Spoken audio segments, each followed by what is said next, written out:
La bibliothèque francophone multimédia de Limoges a acquis en 2013 les manuscrits du Pain Noir de Georges-Emmanuel Clancier. Et c'est un immense trésor. C'était l'ouvrage emblématique vraiment de Limoges et du Limousin, puisque l'action se passe en Limousin et à Limoges même.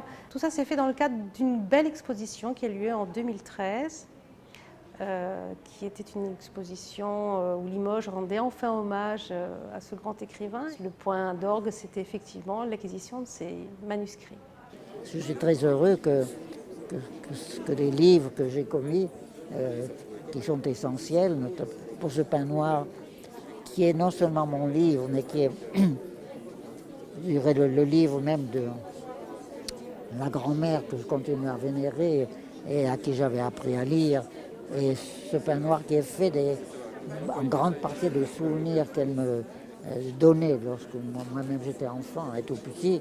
Je suis heureux que ce soit Limoges, la ville de Limoges, la grande bibliothèque de Limoges, qui ensuite veillera sur ce manuscrit et pourra peut-être, le cas échéant, des curieux ou des gens aimant ce livre ou voulant l'étudier d'une manière plus attentive pour en venir ici le consulter. L'acquisition du Pain Noir, c'est bien de l'avoir, et puis maintenant il faut en faire quelque chose. Et un manuscrit, c'est pas fait, surtout notre politique à la bibliothèque de Limoges n'est pas de laisser enfermer et étouffer les choses. On n'est pas à vocation fermée, au contraire, une vocation d'ouvrir et de présenter toutes nos richesses. Et évidemment, le Pain Noir était destiné à être numérisé. Avant, alors, il y a d'abord une première opération. On catalogue, ça veut dire qu'on recense toutes les pages du Pain Noir. Et ça, c'était le travail de mes collègues en amont. C'est pour ça que ça demandait un peu de temps et ça faut quelques mois pour ce travail-là. On regarde les pages. On est autour de 600 pages, 700 pages, 800 pages, une petite écriture très très fine et délicate. Donc, pour arriver à un manuscrit énorme, nous-mêmes l'avons redécomposé en sous-parties pour pouvoir respecter aussi les différents tomes qui existent, les tomes après parution. Et puis en plus de ces feuillets, Georges-Emmanuel Clancier nous a remis toutes les épreuves préparatoires. C'est plutôt tous les textes qui l'ont permis, les recherches personnelles qu'il a pu faire, la description de ses personnages, le profil psychologique de chacun, les renseignements qu'il a pris sur la vie des Ponticaux, la vie quotidienne des Ponticaux. Et ça, c'est une mine fabuleuse. Et voilà, c'est des archives qui demandent à être étudiées parce qu'il y a un travail fabuleux, d'abord, sur la vie à Limoges dans ces années-là, et deux, pour tout chercheur en littérature, pour voir comment un manuscrit est à l'œuvre, comment une œuvre se crée, tout ce processus-là, voilà. Il est sous nos yeux, il ne demande plus qu'à être dévoilé, expliqué, commenté. On a en tout cas un manuscrit pratiquement abouti, ou sur lequel, mais pas totalement, et c'est ça qui est bien, on voit les repentirs, c'est-à-dire les petites traces, les réécritures, les corrections, les ratures. Il y en a peu chez Clancier, parce qu'on voit cette délicatesse du travail.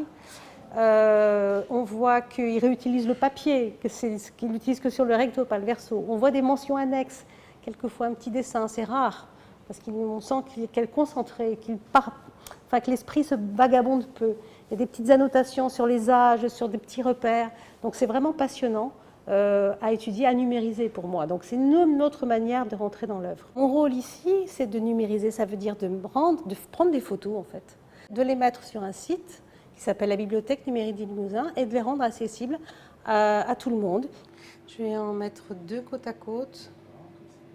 Ok, cadre manuel, on va faire cadre intuitif, c'est bon. Il y a 2 options. Soit je laisse le noir à côté, ça c'est ce qu'aiment bien les chercheurs parce qu'on voit vraiment l'intégralité du document. Soit, moi je trouve que c'est pas très beau, mais on grignote là, on met tout au bord. Alors il faut faire attention parce que Clancier il aime bien écrire tout au bord, il utilise toute la feuille.